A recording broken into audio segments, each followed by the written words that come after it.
a fonoaudiologia e seus elos com a alimentação. Bom dia, meu nome é Maria Fernanda, eu sou mais conhecida como Mafê. Eu sou fono, formada pela PUC de São Paulo. Em seguida, já fiz um mestrado em Linguística Aplicada. Sou professora do Hospital Israelita Albert Einstein, da pós-graduação, de 2 cursos. E também autora de livros infantis e jogos educativos voltados aí para fonoaudiologia, que é um papel assim que eu vou puxar a sardinha, né, para o meu lado, assim, é um papel importantíssimo nas equipes multidisciplinares, porque a gente trabalha com linguagem, com alimentação, com fala, com escuta, com escrita, então é bem amplo o papel do fono, né? A seletividade alimentar. A alimentação, mais especificamente onde eu atuo, né, com as crianças, pode estar dentro de dois grandes grupos: o do distúrbio alimentar pediátrico, o DAP, e ou o transtorno alimentar restritivo evitativo, o TARI. Então, na sua grande maioria são crianças com cardápio muito restrito, uma seletividade alimentar, né, muito importante, com graves prejuízos psicossociais, é, na dinâmica familiar, e o fono entra porque justamente o ato de comer é um ato aprendido, a gente não nasce sabendo mastigar. E muitas vezes, por inúmeros fatores, essas crianças podem perder essas janelas de oportunidades e impactar na mastigação e, consequentemente, na evolução de texturas e tudo mais. Quando a gente pensa no distúrbio alimentar pediátrico, no DAP, a gente até fala de quatro grandes preditores.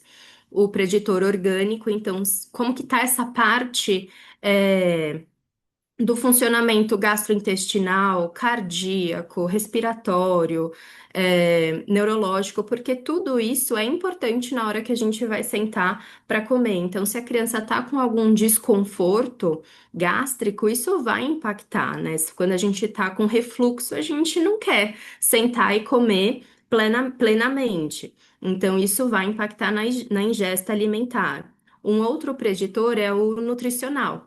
Então, como que tá essa parte do ganho, do crescimento, do peso, micro e macronutrientes? Mesmo com esse cardápio restrito, essa criança tá adquirindo, tá conseguindo suprir nutricionalmente essa parte? O terceiro aspecto do DAP, né, o psicossocial. Então, se essa criança consegue comer na escola, comer em outros ambientes, ou então só come com distrator, com alguém ali fazendo algum tipo de chantagem, de barganha. E o quarto preditor, que aí entra a fonoaudiologia dessa questão de mastigação que eu falei antes, né? Então, quando a gente fala do distúrbio alimentar pediátrico, do DAP, a gente fala desses quatro grandes preditores. E no TARI é muito mais uma questão psicossocial, uma questão nutricional que envolve ali a recusa, né, dos alimentos. Dificuldades são tanto para crianças típicas quanto atípicas. Acomete tanto crianças atípicas e típicas. Então, crianças com seu desenvolvimento é, adequado ali, com todos os ganhos, pode ter uma questão de DAP ou de TARI por inúmeros fatores, seja essa janela de oportunidades, ou seja, por exemplo, no TARI. Teve um engasgo e aí fica com medo disso acontecer de novo e começa a recusar. E a grande maioria dos casos acaba entrando ali com as crianças dentro do espectro, né? Porque comer é multifatorial e muito sensorial. E crianças dentro do espectro geralmente têm alterações sensoriais ali envolvidas. Então, aí, consequentemente, a alimentação entra na bagagem das dificuldades, né? Eu tô falando muito mais da parte das crianças e até os adolescentes, mas pode até adultos terem TARI. Então, imagina, se a gente não trabalha lá na infância essa questão da alimentação, a gente vai ter aquele adulto que vai ser mais seletivo, o famoso chato para comer, né? Então, todo mundo pode ter uma questão aí com a alimentação. Livros e jogos podem ajudar. O Detetive dos Alimentos, né, tanto o livro como o jogo, vem para justamente olhar para o alimento de uma outra maneira. Porque geralmente, quando a criança tem uma dificuldade alimentar, a gente vai para um lugar de tem que comer, todo mundo come, tem gente que passa fome no mundo e você não come, e a gente não olha para esses prejuízos, né, do que está acontecendo para essa criança recusar. E aí os detetives dos alimentos vêm para justamente mostrar que a gente pode descobrir os alimentos de um outro jeito, com uma outra característica. Então, será que é doce? Será que é salgado?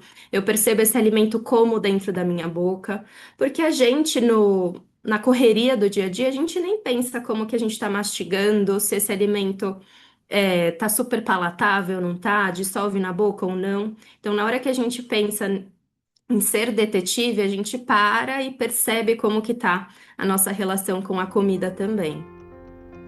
Atenção aos primeiros sinais. Quando a gente, vou falar, de repente, vários red flags que talvez ajude a cada faixa etária, né? Então, na introdução alimentar, quando começou ali a apresentação dos alimentos, e com 15 dias já começa o padrão de recusa, a criança vira o rosto, vômito, não consegue progredir nas texturas, já são vários sinais de alerta para justamente conversar com o pediatra e falar que alguma coisa não está indo bem. Então, a gente sempre pensa nesse período de 15 dias, para justamente a gente fazer uma intervenção precoce. Muitas vezes, ali por volta dos 2 anos, as crianças passam por um momento de seletividade justamente por uma junção ali de fatores. O Terrible Two, até o fato da gente ter ali um genezinho de será que eu posso comer esse alimento? Não posso. É, e é esperado realmente que passe por esse período de seletividade. Mas se eu estou apresentando os alimentos, faço as minhas refeições em família e tá tudo bem, ok, é esperado. Mas, de novo, eu apresentei o brócolis, meu filho não comeu, apresentei no dia seguinte, não deu certo. Eu apresentei um bolinho de brócolis, uma panquequinha de brócolis, brócolis assado de. Enfim, qualquer tipo de receita não tá dando certo, já é um sinal de alerta. Então, será que é uma questão de mastigação? Será que é uma questão orgânica? Então, sempre relatar com o pediatra para ver se tem algum outro detalhe que precisa ser investigado, porque quanto mais a gente espera, mais vira uma bola de neve. Então, é importante a gente olhar. E justamente o grande mito, né, que quando crescer passa, não passa. Então, tem a recusa, tem algum sinal, e geralmente os pais têm esse olhar, né, que assim, tem aquele feeling de que algo não tá bom.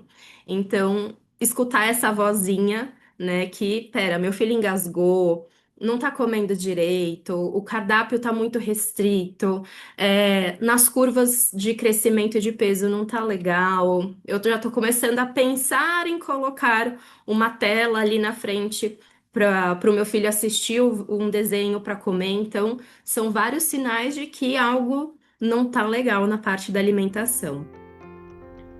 Alimentação é muito mais do que comer. A alimentação é um ato muito importante que vai além da comida, além do ato de mastigar, além do ato de olhar para aquele alimento e ser nutricionalmente adequado ou não. É um ato social, então, o que a gente planta na infância agora, a gente vai colher quando nossos filhos estiverem maiores, os adolescentes, adultos, e quais memórias que a gente vai deixar para essa criança, né? Para o nosso filho. Porque quando a gente pensa, né, na nossa infância, geralmente a gente pensa, na festa infantil, naquele momento do Natal, que estavam todos reunidos à mesa, então a gente quer que eles lembrem desses momentos com o coração quentinho ou, nossa, eu comia com chinelo em cima da mesa. Então, para a gente não ter esse chinelo em cima da mesa, o que que a gente precisa fazer? A gente tem que olhar ali que alguma coisa não tá bem. Esse comportamento quer dizer algo pra gente. Gostou das orientações? Você pode entrar em contato com a doutora Maria Fernanda pelo Instagram, @fono.mafecestari. e acompanhe diariamente as indicações de profissionais de saúde e bem-estar, comprometidos em compartilhar conhecimento de qualidade, aqui, no Saúde em 3 Atos.